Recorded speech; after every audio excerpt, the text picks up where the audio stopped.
You're listening to Three's a Crowd, the North East Footy Podcast, with Rye for Boro, Steve for Newcastle United, and Ted for Sunderland. Well, hey, the lads! See what I did there? Well, hey, the lads! What's going on, you beautiful people? Welcome to Three's a Crowd. I think we're like episode 6, maybe 7. I know I missed a couple 9. in there, but is it 9? Is it? Oh my goodness, Episode I'm 9. Yeah. I had to avoid Ted for a little bit. Look at us go. One more, and we're better than Star Wars. We are. Well, there you go. What maybe get Mark Hamill. Just as many followers. Welcome on in, North East Footy Podcast, where we cover everything covering football in the North East. It is me, Rye, for the Boro. We have got young, beautiful Steve Wraith. There you go. You're waiting for which way I was going. Steve Wraith for Newcastle United, and the old goalkeepers, top of the league, Ted the Imacum. Mate, how are we? Good to see you, boys. Oh, all good. All good. Good to see you too, man. What's with this tribute to Bam? Yeah, well, get out of it. Listen, I've got to start off with last night. What a game it was. We saw Sunderland taking on Leeds at the Stadium of Light. And the referee. One of the biggest howlers I think I have ever seen in goalkeeping history. Let Sunderland get to, a point on, in a game that they shouldn't have. It was going to finish 2-1. And Boro was onside. But I'll let you tell us from a Mackham's point of view, mate, what you saw in that game, because I think it had a bit of everything. It did have a bit of everything. Strange to say that's still not the weirdest goal scored at the Stadium of Light. Obviously, courtesy of the beach ball incident, which shouldn't have stood, by the way, apparently. But there we go. The referee, let's start with him first. He was conned into a free kick. Honestly, the standard of refereeing in the Championship, let's be honest here, referees are just people who are crap at football, right? It's people who just want to enforce the rules. They're crap at the game, so they're going to spoil it for everybody. Same as PE teachers. They're not good enough to be sports people, so they become teachers of it instead. He was a disgrace, the referee. Conned into a free kick just before Leeds' second goal. Fabulous tackle from Mundell down in the corner of the Leeds area. Got given as a free kick. The Leeds took it quickly. The referee then missed a handball in the build-up to the second goal and still allowed it to stand. It was just absolutely... Rodon's a cheat. Let's be honest here. Rodon's an absolute cheat. He shouldn't have even been on the pitch. He was the last man. He dragged the player down and he got a yellow card for it. Absolutely incredible. It's normally in these circumstances with Meslier, massively unlucky. Yes, I take that. But it was justice served. He'd been time wasting since the 16th minute. They were having little conferences every time they took a goal kick and things like that. It was just that brown stuff housery that Leeds United are famous for. Nobody should have sympathy for Leeds United whatsoever. They got what they deserved. To be honest, they got a point more than what they deserved. Sunderland absolutely bossed the second half. I thought, for me, Job was exceptional, absolutely exceptional. That kid's just getting better and better.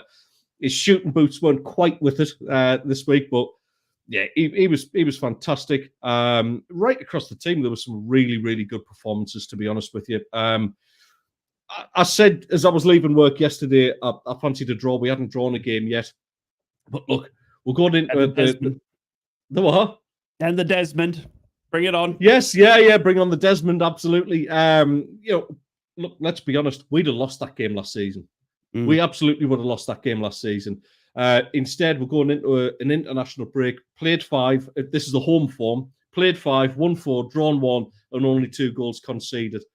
For me, that's what's required if we're going to be in the hunt for promotion at the end of the season. I think it's a cracking way to go into the break. A very, very entertaining game. Yes, that goal. If Alan Brown's trying to claim that, then he's a braver man than me, because that was just it was just bizarre. Just bizarre, but I thoroughly enjoyed it. Like you say, it had everything, didn't it? It honestly did. Up again. No, honestly, Yeah, no, honestly, and one of the craziest, goalkeeping errors I've ever seen. Steve, I'm not sure if you've seen the footage, mate, but Mesler having an absolute howler last night to keep. Yeah. And we're going to say this between us, right? We can just black out this side of the podcast, right? They're still top of the league because of it. Yeah, they are. I mean, that was a draw, and it was statistically it was a fair draw. I know, Ted, you are going to be slightly biased. You're at home. You're a Sunderland fan. You're thinking better of it. But possession-wise, if we get into the stats, Leeds United had 52% possession, 49% possession to Sunderland. But listen to this: almost equal on everything. 14 shots for Sunderland, 15 for Leeds. 4 on target for Sunderland, 4 on target for Leeds. 7 off target for both teams. Passes, Sunderland 434, Leeds 470. Clear-cut chances, both had 1 each. The only thing that Sunderland really massacred Leeds on last night was corners. 8 corners to 1 and 2 offsides to 0. Aerial duels, 17-11 in favour of Sunderland. Tackles 1, 8-10 to Sunderland. Unbelievable, really. Goalkeeper, 3 saves for the Leeds keeper, none for Sunderland. And fouls 1, 16 to Leeds, 11 to Sunderland. So 3 yellow cards each even. Unbelievable game. It was good, again, another good advert for the Championship. And I think Sunderland have got the rhythm. That's what I've said probably since we started this podcast and this season, that they do have that rhythm. And it's a key, keeping the rhythm during the season. You've got to keep the momentum going. You can afford to lose a game in the Championship. You can afford to lose 2 games in the Championship.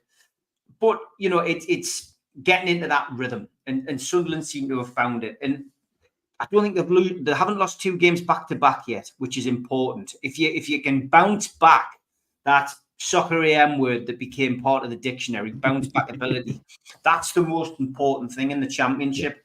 And at the moment, Sunderland could find themselves slipping down the table today, results dependent, but the league isn't decided in October.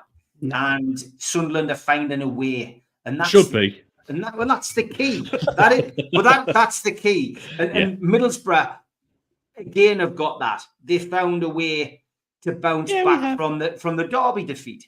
And that's the key. You found a way to bounce back last week. And that's what you've got to continue to do. And Boro, 14 points, win today, go 2 points behind Sunderland. So exactly. That's how tight it is. And that league at the moment doesn't have a front runner. Sunderland are top of the table at the moment. Tonight it could be Burnley.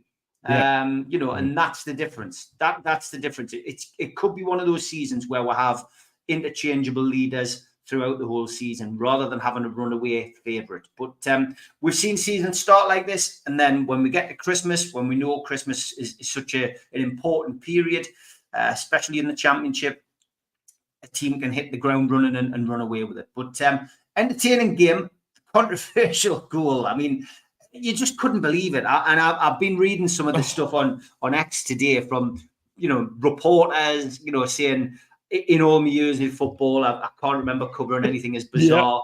I think Ted's nailed it. The beach ball was certainly up there with controversial goals. Oh, definitely.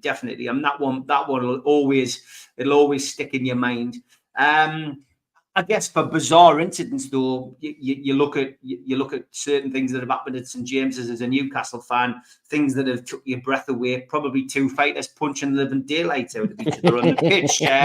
But you're entire, absolutely mental, absolutely bizarre. But that was a strange. That was just such a strange way to get a point out of it. But you know what? Hey, as I say, Sunderland have found a way again. Yeah, no, it's amazing that I think it's one of the, closest championships again, Ted. And I think we saw this last season, but then we kind of saw the likes of Leicester, Southampton kind of getting up there and running away with it. Not too much, but they kind of left. There was that kind of top 4, top 5 that were just sort of always there. And then it was sort of, the rest was sort of left sort of pegging for that last spot. But I think it was... For me this season, Teddy boy, looking at the Championship, mate, there is teams all over the shop that I thought would be nowhere near. Coventry City, I mean, down in 20th. Luton Town. Luton Town have struggled to get a win since coming down. You know what I mean? And we've got the likes of still Sheffield United up there, West Brom, who we beat midweek. There is still lots of teams in and around that spot, and there doesn't seem to be any clear favourite. Truly, I completely agree that there's not one in October, but I tell you what, it's shaping up to be one of the closest championships I've ever seen, and I think that's what makes the league so special. Yeah, 100%. I couldn't agree more. I mean, certainly in terms of these games here, you're right. Steve's absolutely 100% right. That the league isn't decided at this stage. What this does, though, is results like last night affect confidence. Now, Sunderland's confidence after that is like, hey, we can play to the 97th minute. We still think we've got a chance of scoring a goal. Whereas Leeds will start and actually believe that Leeds are falling apart again, and they will. They will always implode.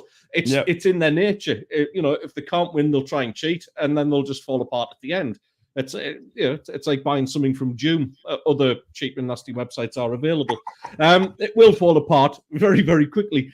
It's a fascinating championship. You're right. I mean, this Burnley, quite rightly, they could go top again tonight, but they've got their big derby, haven't they? It's Burnley Preston today, which is a very, very, very keenly fought contest, believe it or not. Listen, derbies are weird. We know that. So it's just totally unpredictable. It's all about, you've just got to celebrate the good results that you get, but you've got to move on to the next one, which obviously, for Boro today, right, is a tough one, because you know what Watford's famous for. It's gap.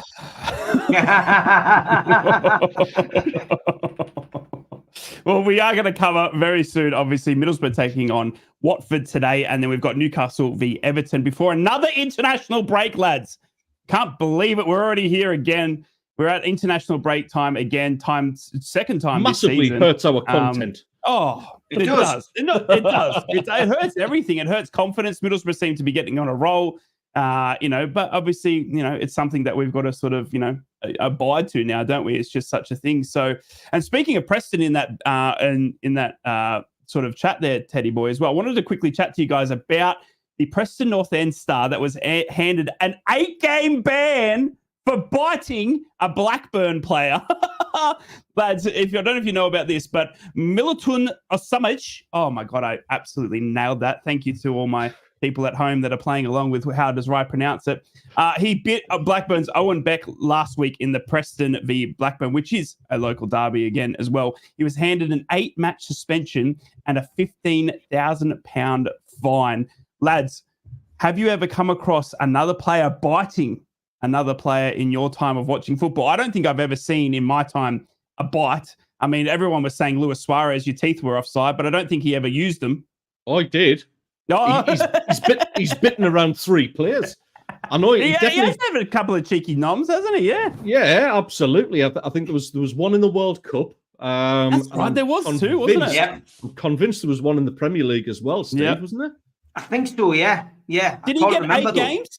Do we remember if he got 8 games? I just thought it was incredible to see an 8-game ban for biting someone. But again, not something you want to see at any level. Not something you see on a regular basis, lad. No. I mean, the Suarez penalty was far severer. It was a lot more severe. And you look at that and think, shouldn't there be some kind of comparison?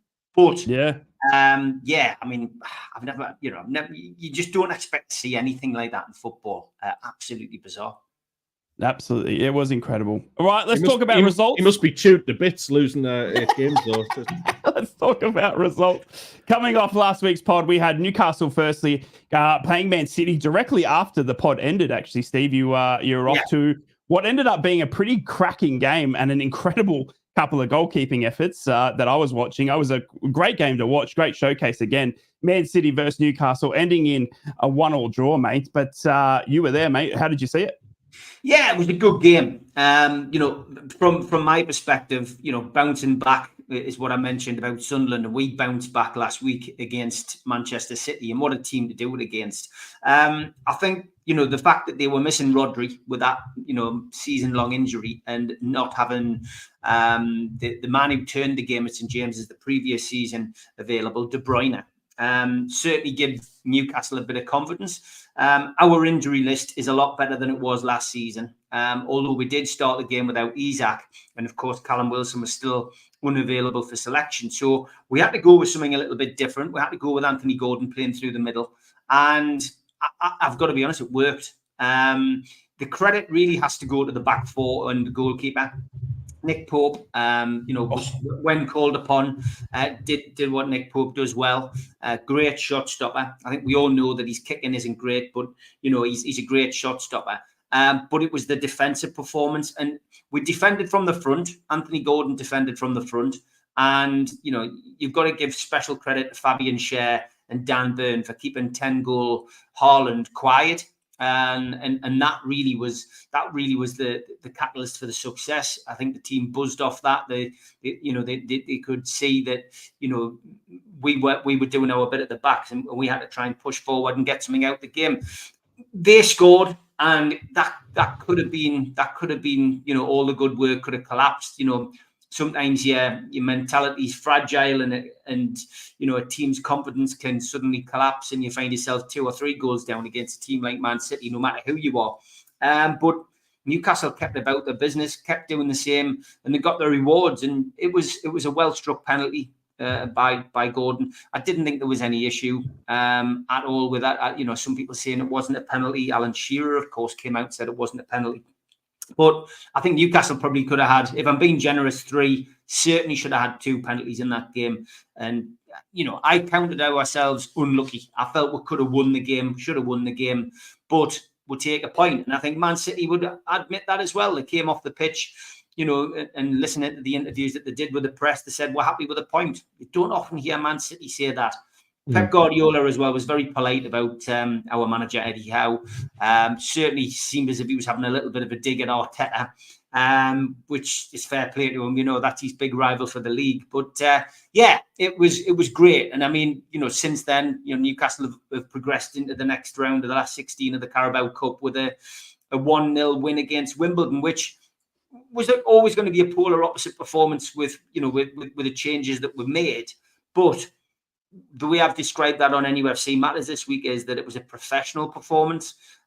We passed Wimbledon. We just literally passed around Wimbledon. We just did what a Premier League side should do against lower league opposition, and that was control the game. 80% possession. It was another penalty that that was the difference. Newcastle, Fabian Schär scoring the penalty midweek. But I was delighted with it. We're through to the next round. We've got a really tough tie, of course, against Chelsea in the last 16. But a chance really to put our defeat against Chelsea behind us last season, when, unfortunately for Kieran Trippier, a mistake from him led to us going out.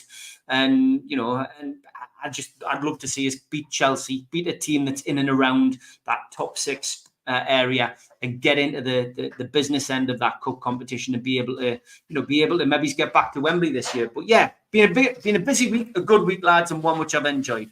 It has been a busy week. We've also seen the naming of the England squad for obviously the upcoming international break.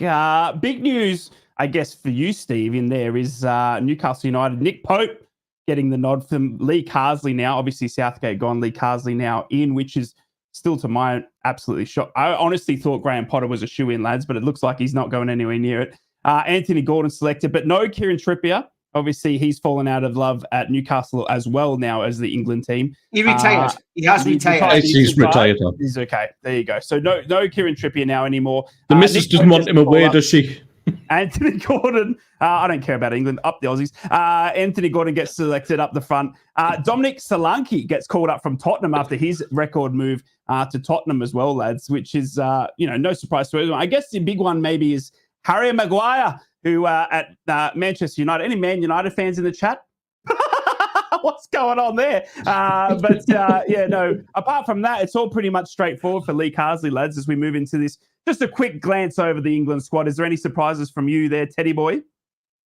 No, to be honest, it almost picks itself at this moment in time. I'm sure Spurs are a little bit concerned, though. Solanke's just back from injury, quite a serious one as well. we've got a similar problem with this as well. I don't like it. Dan Ballard wasn't even on the bench last night for us, yet he's got an international call-up. So I'm sure Spurs are not amazingly happy about that. Really, I think he should be pulled. And I think he's an asset to the Premier League. I like Solanke a lot. I've said this on shows we've had in the past. He's somebody who I thought should have went to the Euros with the England side as well. Yeah, it's no massive surprise. I think that England's kind of got an embarrassment of riches at right back now. Trippier has been a good servant for England. Let's be honest about it. I'll give him the credit he deserves. But I think there's so many options there that can be played in either fullback as well. Got the like of Rico at Man City who can fit into that role. Look, let's be honest. Livermento's probably going to be eyeing up a spot there as well. So there's a number of players who can step in and take that role. I think it just depends about. I know Lee Carsley's he's very focused on Alexander-Arnold being a right back rather than a centre midfielder. Again, that might peeve off the Liverpool hierarchy because they don't see it the same way. So yeah, it's a weird one. It's a weird one, but yeah, overall, the squad almost picks itself at this moment in time, I think. Carsley is a little bit braver, I think, in his selections. I think he's braver with his substitutions in his starting lineups than what Southgate was. So, look, it's international football. I'm already bored of talking about it. Well, Steve, we'll keep it North East focused. Obviously, a couple of call-ups. The shock for me was Livermendo. Yeah, I mean, Ted's just mentioned it, but Livermendo hasn't really featured at Newcastle over the last few weeks. Tino has been dropped for Trippier. He featured, of course, against Wimbledon, which we expected him to. But that, I guess, for Lee Carsley is, maybe the reason he hasn't selected him on this occasion. Nick Pope, he's going to be part of that goalkeeping setup. Anthony Gordon will be delighted. I mean, he hasn't had the best of starts of the season, but we've had some very honest and open and frank interviews with Anthony Gordon over the last couple of weeks where he's, admitted that tiredness has played its part at the start of this season. And, it's no wonder he's not had a break for 2 years. So, anyone is going to feel a pinch, I guess. But he's starting to regain his form, refine his form, and he was back to his best last weekend against Manchester City. So it was interesting, this week, I think it was Sky Sports ran something on their website to say that none of those candidates which we expected to have been interviewed have been contacted yet. So none of them have been interviewed, which would give you the impression that Carsley's going to have the job moving forward. Haven't contacted Eddie Howe, haven't contacted Potter, haven't contacted Jurgen Klopp. Wow. There's been no contact with anybody. So Michael Carrick? Nobody's been contacted for the job. So Carsley's got the opportunity. Maybe it's to take the job on, and be the England manager. Maybe all this talk about Eddie Howe especially is just been premature on behalf of the media. But yeah, no real surprises. Solanke, of course, selected. I can see why. Yeah. I don't have the same kind of feeling for Solanke. I certainly think he's overpriced. Ridiculous fee for him. Yeah. But he's got an opportunity because we don't have a natural replacement at the moment. I don't think anyway for Harry Kane. Harry Kane is coming to the end of his career, and I think this is the first time in a long time that we haven't had somebody who you would say is a moocher, a goal scorer, a poacher. We haven't got a Gary Lineker. We haven't got an Alan Shearer. We haven't got a Harry Kane, and we've had a conveyor belt of them. But now, who's going to fill those boots? I don't see anybody at this moment in time who can come in and fill those boots. No, it is an interesting one to watch. I think a lot are predicting that Solanke is that next Harry Kane, aren't they? And I think that's what Tottenham sort of invested in as well. But to see the money that he went for, absolutely incredible. And I just don't think he's at the moment living up to that expectation at Tottenham as well. And as Ted rightly put as well, I think if you're a Spurs fan out there, you're probably a little bit concerned of him getting the call up and having international run in between when they're meant to be having a break. And speaking of a break, lads, all right, we're coming up to halfway through the show. If you're enjoying the North East Footy Podcast. Make sure you check out NUFC Matters or me, Invictus, or to my left, Ted the Mackham, if you're interested in any of the North East Cubs. What if you're not enjoying it? Well, if you're not enjoying it, then there's other podcasts that will are get available. Yeah. If you're interested in jumping on board, you want your sponsor here, we can put your sponsor here. You can sponsor us. Get in touch with any of the three lads. We'd love to have you on board as we take the North East Pod to the next level. Dare I say? That's why I'm wearing the bandana. Ooh. So professional, lads. Speaking of having a break, Pep Guardiola's back again. He's had enough. He's tired.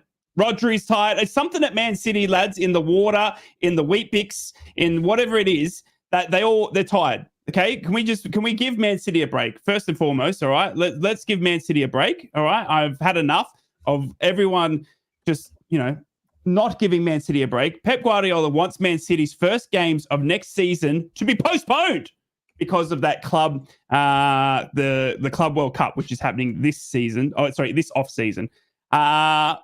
Ted, now we are in the championship. All right. So unfortunately, we're not part of the Club World Cup, even though we were probably invited and just said, nah, we'll leave it to the others.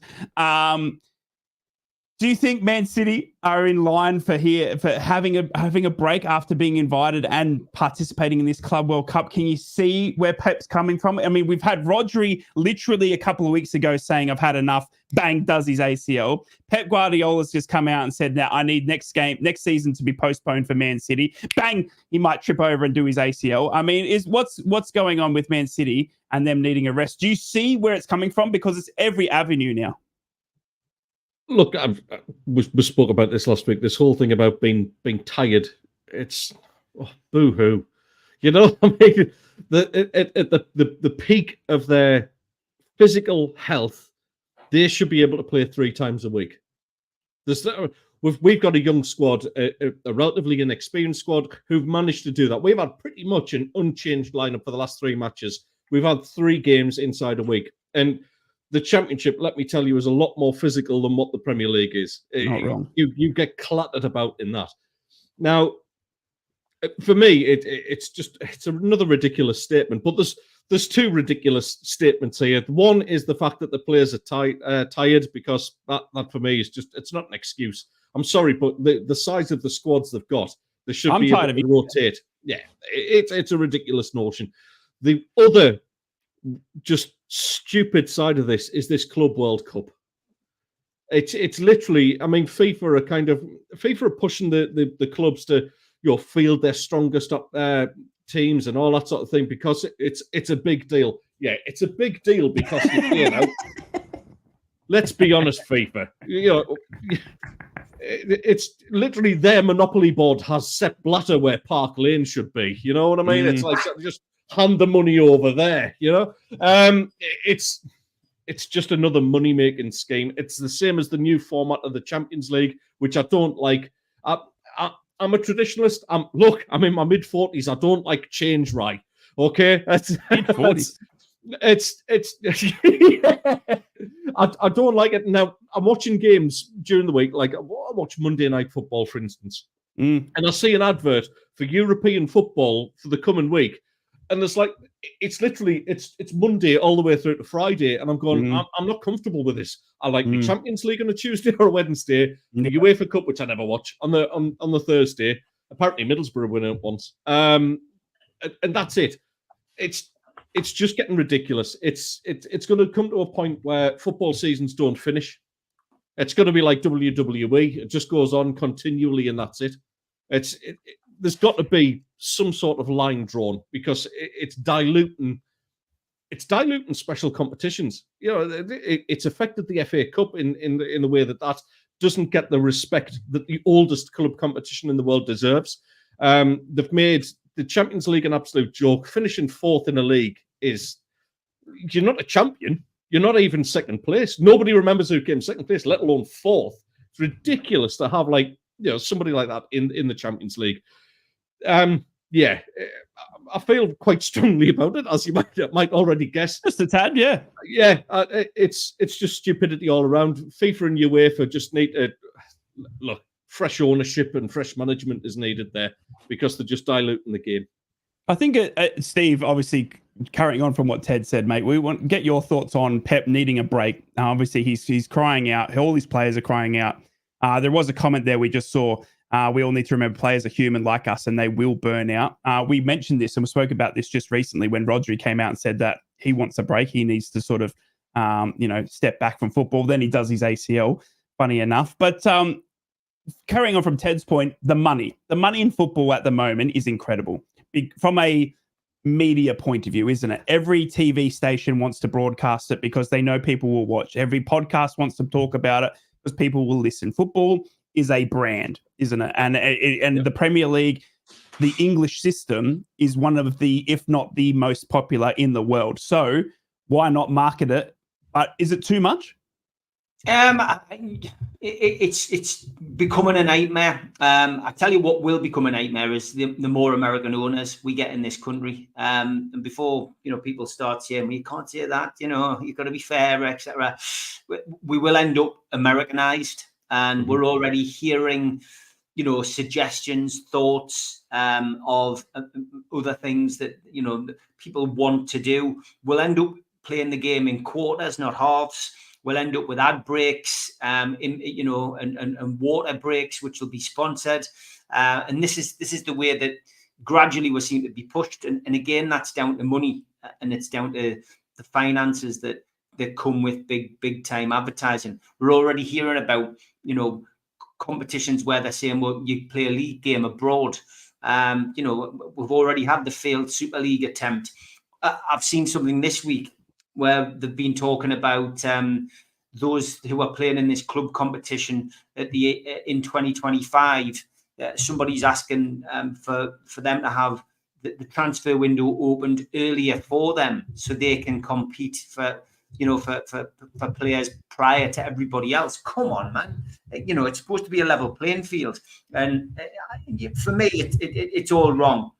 I understand the, players saying that they're going to strike and they want to have, they want to have more breaks. But unfortunately, you're not going to get any sympathy from football supporters who, are the ones going out working 9 to 5 days a week, for crap pay, having to pay, energy bills, which are escalating, etc. And people living on the bones of their backside. But the one thing that they go to on a weekend, for a bit of sustenance and a bit of enjoyment is football. And you're not going to get sympathy from those people when you're on £250,000 a week for kicking a ball around 3 times a week. I'm sorry, and if you're not fit, then or if you're not capable of doing that, there'll be somebody behind you who is. So they're not getting any sympathy off me. Football players get paid a fortune to play football.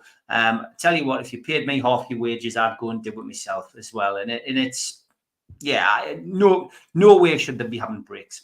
Yeah, no, it is an interesting subject, one that's going to roll on, and I think that we're heading down that lane, aren't we, lads? Where we're seeing more competitions because it's more money. It's more money in pockets of people that probably don't need it. Do you know what I mean? But it's obviously the fans, following their club. Of course, if Middlesbrough are playing, Sunderland are playing, Newcastle are playing, in whatever competition it is, we're going to be there. We're going to support them. But, at the end of the day, it is, it's a brand, it's a business. We see the likes of Birmingham blowing away League One absolutely incredibly at the moment with American owners. They've got Tom Brady, the ex-NFL superstar, now on the board. They're suggesting of playing Wrexham, who are currently owned by Ryan Reynolds and Rob McElhaney. It's just incredible. It's just, and they're suggesting of playing one of their games in America now. Do you know what I mean? So we're seeing all of this, this happening and this sort of Americanized sort of thing. And we see the NFL, don't we? You can't watch an NFL game without, someone player taking a drink and going, drink prime, halfway through. Halfway through, as he's sort of it's coming in the VAR breaks. I said this all last season, lads. It's when we're waiting like sort of 4 and 5 minutes for a VAR decision, you can't tell me that somebody somewhere is just doing the bean count and going, we could sell that time for an absolute shed load of advertising money. You're not wrong. VAR brought to you by 3 Bime Lights, the new beer coming out of. You know what I mean? Like, it's just it's literally the same. No, I completely agree. And it's unfortunate that that we are maybe seeing that, but as a club that's owned by an English owner, Steve Gibson, Yeah, I mean, Boro just leading the charge here, I guess you could say, out of the North East. You know, what can I say? Let's talk about today's matches. Ted, take a rest. You've already played, mate. Thanks to Meslire. Again, shout out to you, mate, for keeping Sunderland top of the league. Hope, Reggie, and your dinner goes well tonight.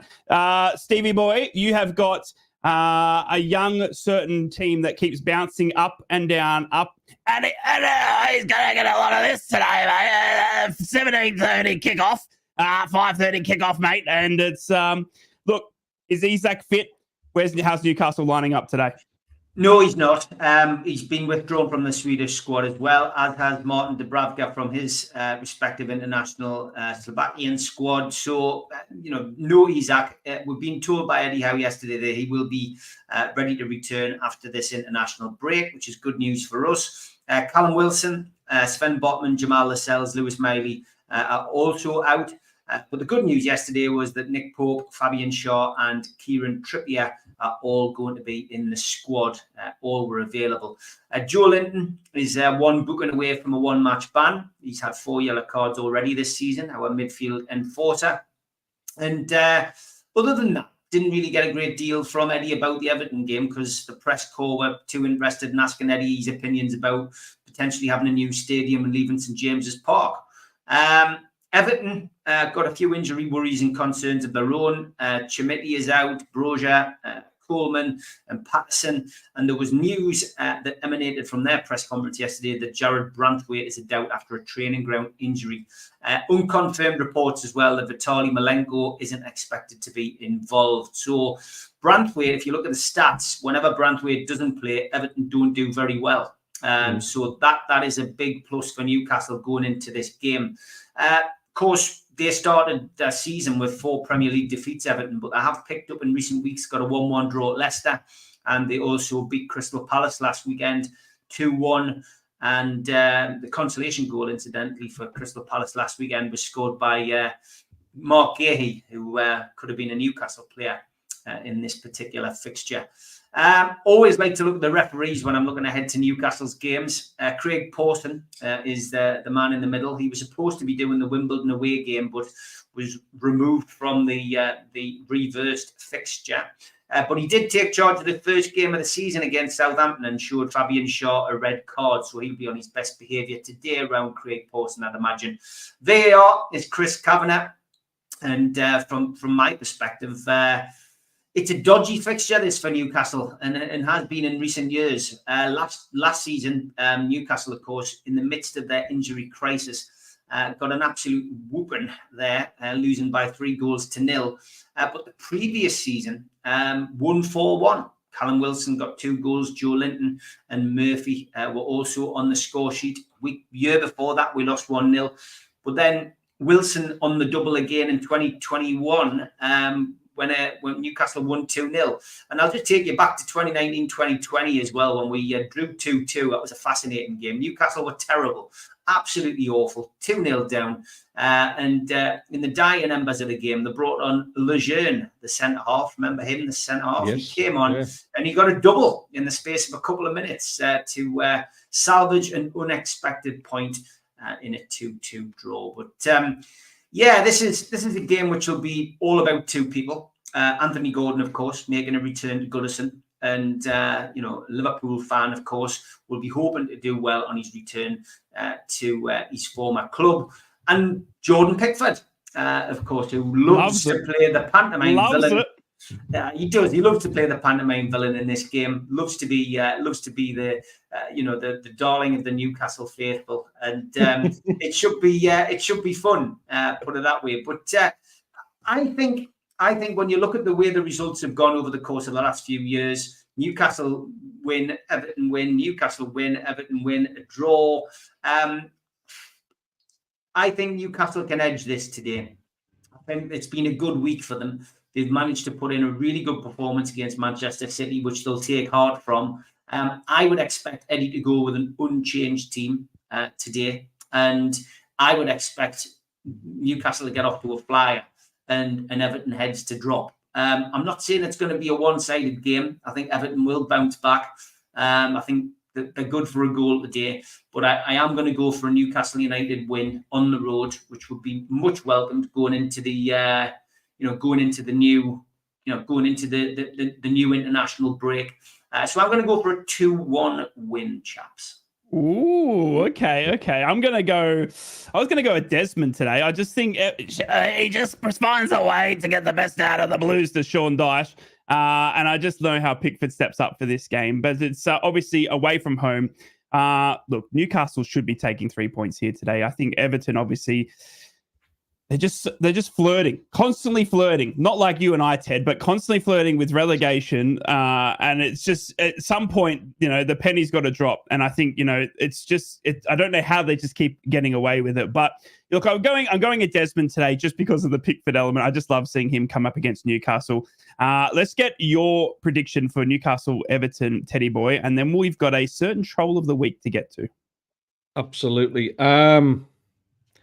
I've got a weird feeling this could be. I think it'll be a Newcastle win. I'm horrified to think that it might be a case of by how many. I do honestly think Everton are that bad at the moment in time. I know they got their first win and all that. Masterclass. They are awful. They are stinking out the Premier League at this moment in time. I do think this is the season where I think it will eventually catch up. I think this is the relegation season for them. Where that leaves the club, by the way, I've got no idea, because the money that's been spent on stadiums and things like that, it could be a very, very disastrous year for Everton. I'm going to go with a conservative 2-0 just out of respect to Jordan Pickford. I do see Newcastle winning this one quite comfortably. Yeah, look, I've gone a shakingly 2-2, but I'm not confident. I just think Everton somehow they either rock up or they completely and utterly don't, and I think it's a case of how they're prepared. But it's time for that moment that everyone waits for, everyone that tunes in. It is time for Troll of the Week, Teddy boy. Over to you, good sir.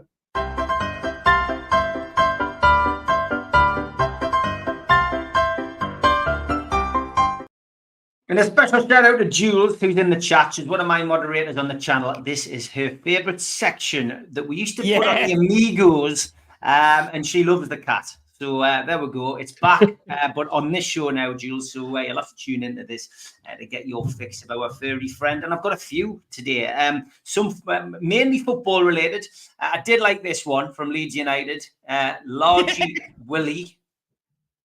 Very good. From last week's game. This one as well from Joe. Imagine signing a player called Mambo and not giving him the number 5 shirt. Poor form from Ebbs Fleet United. 100% Mags, he says, you found this on Facebook. When the Mackhams stay in your hotel, but you love the tune.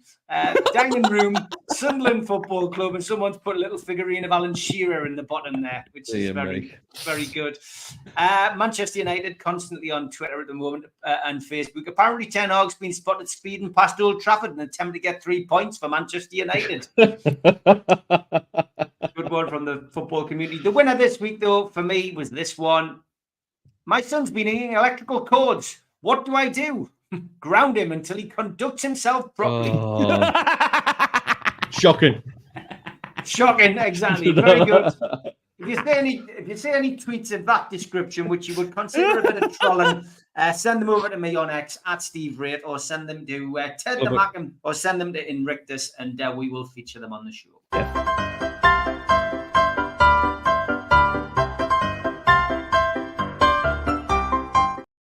That I is could watch that the cat week for about 5 minutes. Oh, it's so good, isn't he? He's just so brilliant. angry, isn't he? He's like you at work, Ted, when you're texting us saying, how do I... Because honestly, this week, man, I sat in meetings this week and I don't know how I kept my mouth shut. I really don't. The WhatsApp messages that we were receiving this week, ladies and gentlemen, from Teddy Boy, the manager. Oh my goodness me! Would I hate to have been a young worker at Ted Lane this week? That's for sure. Yeah, copping it, absolutely copping it. Maybe I'm just getting too old. Can I just do a very, very quick good luck? Because one of my mates, Dave, who I used to be in a band with, Dave Hambley. We had an acoustic punk rock trio called Acapulco. Many Clever name. years back. Oh yeah, cool name. So yeah, Dave is playing for Seaton Carew Rugby Union Football Club today.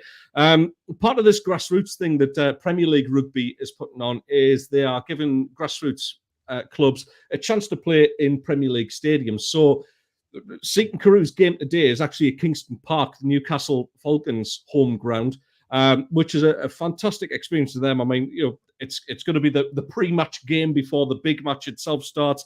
I know Dave's a little bit nervous about going in front of quite a large crowd like that. He's quite a shy lad, believe it or not. So yeah, starting lineup today, Premiership Stadium, and obviously the first pre-match nerves he's had for a long time. So good luck, Dave. Smash it, mate.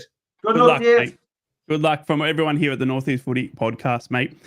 We wish you all the best. We love those as well. Lads, we're going to talk Middlesbrough. We've left the best to last, as we always do. Middlesbrough taking on Watford today. We've had an amazing week, has the Boro. We've come off a couple of good wins, a 2-0 against Stoke, a 1-0 against West Brom, and now heading to Watford in our second back-to-back away trip. Look, I have to say, and everyone just take a seat back here and just relax. I have to give a big thank you to Sunderland, because whatever's happened at Sunderland, it's woken the whole Boro army up. Hayden Hackney had what was probably one of the worst games we've seen in a Boro shirt at Sunderland, and now he's just turned into an absolute god. And he's just woken up, scoring both in the Stoke game and midweek at West Brom. Middlesbrough have just found a way again, like Stevie said, and we go to Watford with, on the highest of highs. We've had a good week. We've found a way to start putting it in the back of the net, even though we see teams very, very defensively set up against us. It was causing us a problem, but Michael Carrick, as all good teams and all good managers do, have managed to find a way to still try and get goals past them. We travel to Watford with still some injury clouds. Still, the centre-back issue is quite disastrous. We still without Darragh Lenihan. Dale Fry, who's just returned back to training, he's coming close. Matt Clark as well, he must be close. But the international break, I think, will just gives us a window to rest those three centre-backs. Johnny Howson, our ever-elusive captain, club captain, he'll be out as well going into the international break. It's a tough old game heading down to Watford. My biggest concern from today is last season when we travelled to Watford was the start of our injury crisis. We all saw what Middlesbrough went through injury-wise last season. Steve would be no stranger to injury crises over at Newcastle. Sunderland, for some reason, pay off the opposition goalkeepers and don't need injuries. So it's just... I'm scared of the Watford game because that's where our injury run started last season. We saw the likes of Riley McGree break his foot, or his ankle there. The likes, of Engel, Senny Dieng, and all this sort of stuff all started from the Watford game. And I'm worried about going down to Watford because I've got some bad memories of getting injured on that pitch. But I think Middlesbrough will be heading there with a big confidence boost. 2 good wins on the trot, heading into another international break. Riley McGree is back and firing, baby. Good on you, you big Aussie. Selected again. Australia got a new manager as well, lads. We sacked Graham Arnold. The press conference came out this week saying that due to our games a couple of months ago when they were played in Canberra here, there was a reporter that was in the stands that was shouting, "Get Arnold out," and we finally listened. Who that reporter was is going unnamed. Did you get tickets again?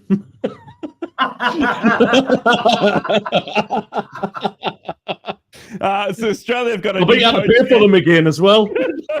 Tony Popovich is in.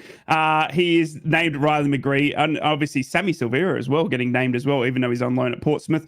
That's big game today. I'm going for a big Middlesbrough win. Teddy boy, over to you, Championships expert. You have some recent knowledge of not being able to beat Watford. What can Boro do today? Yeah, I suppose what Boro could do is follow example from being able to beat Derby. So yeah, you started it. Yeah, to be honest, they're a little bit up and down, Watford, this season. Their form isn't great. That win against Sunderland, which is kind of against form for us, is their only win in the last 5 games. That being said, they are quite a tough team to beat. Obviously, you'll recognise their captain, Sissoko, who's obviously ex-Newcastle and Spurs. He's nowhere near the sort of player he was when he played in a France shirt, because he was never any good in a Newcastle shirt. Like, I think Steve would probably agree with that. Yeah. How you sold him for the money you did was absolutely scandalous. Brilliant. But yeah, it was as well. Hell of an agent you must have. So yes, I think Watford do represent a very big challenge. Tom Cleverley is quite organised in the way he has them set up. They are difficult to beat, and for that reason, I can't see past a draw today. They're decent at home. They're quite a sizable outfit as well. They're quite tough. I think if there's any sort of lingering doubts about the back four, and I always believe you should have a settled back four or five or whatever you want to play. I think it should be settled, and I just think that might come into the equation today for Middlesbrough and not be able to keep a clean sheet. However, at the other end, you are seeming to be able to score goals, so I am going to go for a 1-1 draw today. Over to you, Stevie boy. Middlesbrough versus Watford in the Elton John Cup, as I've just named it right now. Obviously, Middlesbrough 2 good wins this week. Obviously, back-to-back games on the road, though. But have you liked what you've seen of Michael Carrick, considering that the Middlesbrough are now your favourite second team? He's got them on the up again, hasn't he? And I mean, it was a tough start. It was a slow start for Middlesbrough, but he's found a little bit of rhythm, as I've said. That's important in the Championship. I did have a look at the stats from when Sunderland went down there, and I remember saying that I felt Sunderland were going to win that game.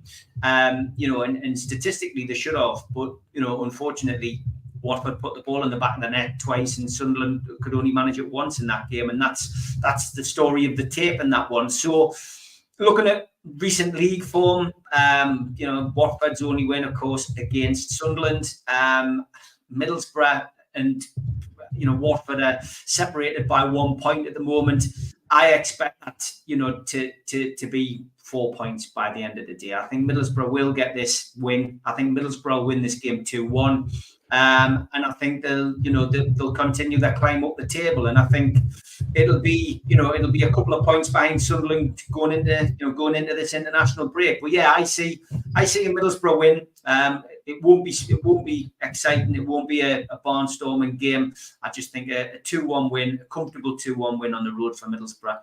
We'll see them nicely nestled behind Sunderland going into the international break. Oh, I absolutely love that from you, Steve. Behind Sunderland, yes. Yeah. It's going to be a massive game, obviously, and obviously Sunderland playing last night as well. Just going to the comments here as well, I just wanted to point out an amazing one here from Alan Thompson, who said, "Lads, I see the Stadium of Light is empty today, like it was after 80 minutes last night." And 85. Just realised it was 2-2 today from last night. I mean, excellent point. Watching it on the TV last night, Teddy boy, around the 80-minute mark. Apologies, but the Stadium of Light was getting very light. I actually commented on this, guys, on one of the fan pages, because I find that embarrassing. I really do. And I stuck it to some Sunderland fans last night, calling it a disgrace that they leave it that. I'm so delighted they missed a goal on the 96th minute, to be honest. There's people making excuses. Yeah, all right, listen. It's a Friday night game. It's a little bit different. Some people have got last buses to catch, that kind of thing. I get that, but not to the number of people that were leaving. And it just looks horrendous. I mean, they're a bunch of young lads. It must be demoralising to see everybody walking out on 85 minutes, which it was. It was 85, not 80, just to be correct. But still, yeah, it's. I don't understand. You pay your money. Why are you not going to go and? It's like walking out of the cinema, going like sort of, I think he might blow that Death Star up. I'm going to go now. Well, what I've said over the years is, if at the start of next season, right, if somebody was actually, monitoring you in your seat, you'll tend to find that those people who leave 10 minutes earlier, the same people who go down to the half-time pint 10 minutes late as well. So if you add up those 20 minutes, so say let's say in the Premier League, for example, we've got 19 home games. So then 19 home games times 20 minutes, you're going to lose 3 games. So at the start of the following season, you just say to that person, right, what we're going to do is you've got your season ticket, but we're taking the games against Manchester City, Manchester United, and Liverpool off you. And people go, what? Yeah. Well, because last season you missed 3 games by going for a pint at half time 10 minutes early and leaving 10 minutes early, and that would solve the problem because people wouldn't be happy.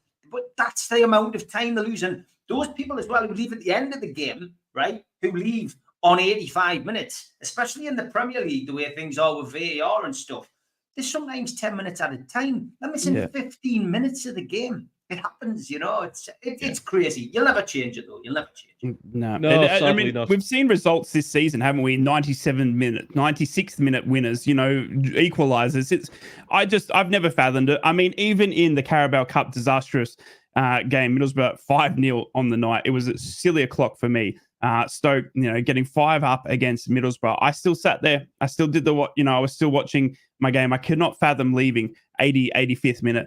When you pay good money, and it's the time to be at the club and stuff like that. So come on, Sunderland fans, come on. We're North East. We're passionate.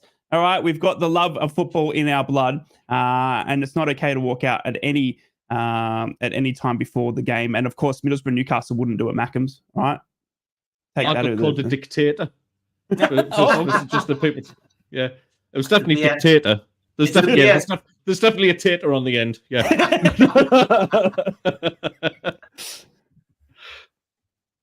Oh my goodness! Right, so we got to talk about Rob Smith as well, guys. One thing that I saw midweek from the Middlesbrough versus West Brom game, lads, which was absolutely incredible, was the linesman, Rob Smith, at about the 8-minute mark, obviously coming off the back of West Brom's game on the weekend, where we saw a fan tragically die, Mark Townsend, who passed away at the age of 57 in the game, lads. You never want to go to football and never return. It was an emotional game. It was the Middlesbrough West Brom game midweek. Because of that, at the 57th minute mark, we knew there was going to be a round of applause. There was going to be, setting up. Well, we saw a very scary incident around the 7th minute mark where the linesman, now the cameras panned to him straight away, and the referee, we didn't know what was happening. The ball was in the back of play, and the linesman was staring blank into space, just standing still, just absolutely not moving. The referee stopping the game, running over. And obviously he'd gotten on the microphone saying, I'm not feeling too crash hot here. Obviously both medical teams come in, ambulance come in, and we see Rob Smith, obviously, who was the linesman, being discharged from hospital and now recovering at home. He's undergoing some further testing as well, and he won't be participating as a linesman again. But lads, we've seen already, in such a short start of the season, we've seen a couple of fans, medical issues at grounds and stuff like that. We've seen the linesman now as well. I wish Rob Smith all the best. Obviously, Mark Townsend from West Brom as well. But it's never good, these medical issues that you see at a ground, especially when it's an adjudicator. It's obviously stopped the game for us for 6 or 7 minutes as we tried to get it. Then we saw the teams warming up and stuff like that. But yeah, a couple of incidents early on, and not only those types of medical incidents as well, but we've seen the likes of Sheffield Wednesday fans popping up once again, Teddy Boy, on social media. We've seen a fan now that's just been jailed, removed of his job, and absolutely, had everything that you could thrown at him, deservingly as well. But just obviously, before we wrap up, Ted, I wanted to get your thoughts on that said fan, obviously, and obviously the passing of a fan during a game as well. I could never say what I want to say because, you two lads probably do a bit of monetizing on YouTube, and I'm probably going to cost you a lot of money by saying what I really, really think about that. They're just pond life. And I'm not blaming Sheffield Wednesday fans. One of my good pals, Chef Wed Kev, is an absolute great guy. Empathizes with these sort of situations. But once again, like I say, it's Sheffield Wednesday. It was Bradley Lowry who they were who two fans were, goading over last season, was it? I think, last season or the season before, maybe. And now it's look, mocking the dead is just absolutely the lowest of the low. It really is, and I'm delighted that action's been taken where the guy, actions should have consequences. The worst thing about social media, lads, is people have forgotten what it's like to, talk a bit of crap to somebody, but then get a smack in the mouth for it. And I honestly think life has kind of forgotten that a little bit.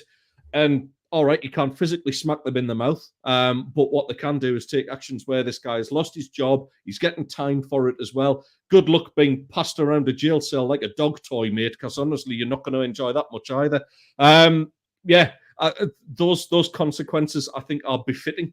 And I think we need to see a lot more of it. I think the fact that fans on the general, 99% of football fans are amazing people, right? And you know, this show kind of like sort of that showcases the fact that we can get along, we can have a good bit of crack, a good bit of banter, but without the absolute poison that 1% element, it's probably not even 1%, but that poison element can bring. And I'm just so delighted that the majority of football fans are actually self-policing, and they're not afraid to go like sort of, hey, that's out of order. Even their own fans. And you know, shout up and say, hey, that's not right. You deserve what's coming to you for that. So well done to the fans that have sort of helped bring that little bit of justice. But anybody who's spitting that kind of poison and bile about people who've passed away, you're just scum. You're absolute scum. Steve, obviously, just quickly before we end the podcast for another amazing week, mate, just your thoughts. Obviously, social media, something that all three of us live on. For our three clubs, obviously for ourselves as well. But social media having consequences for people that are associated to football clubs, whether they're a fan or whatever it is. I mean, this was disgusting this week.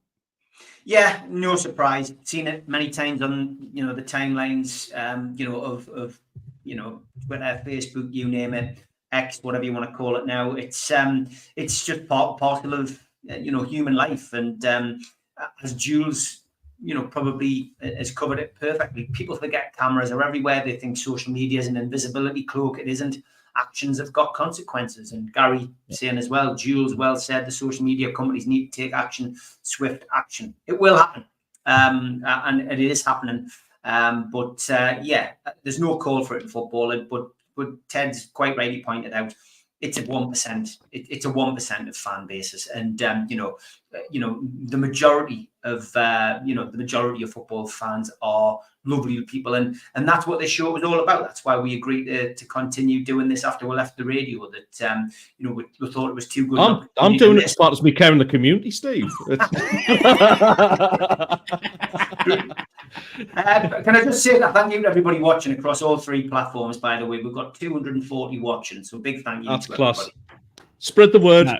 No, thank you so much. Thank you guys for tuning in to another Three's a Crowd, the North East Footy Podcast, where we talk Newcastle, Middlesbrough, Sunderland. We bring the three North East teams together, even though despite the rivalries, we can have a bit of crack, bit of banter. If you are interested in sponsoring the show or being a part of the show, you can always find us on X or through other social medias at NUFC Matters, at Invictus, or at Ted the Mackham. As always, my lads, good luck to Newcastle today against Everton. Good luck to you, Boro, up against Watford today. Sunderland, enjoy the rest. And Meslaya, enjoy your dinner with Reggie tonight. I appreciate it. Lads, thank you for joining me. We will see you next week for a international break, Three's a Crowd, 10:30 a.m. UK time every Saturday.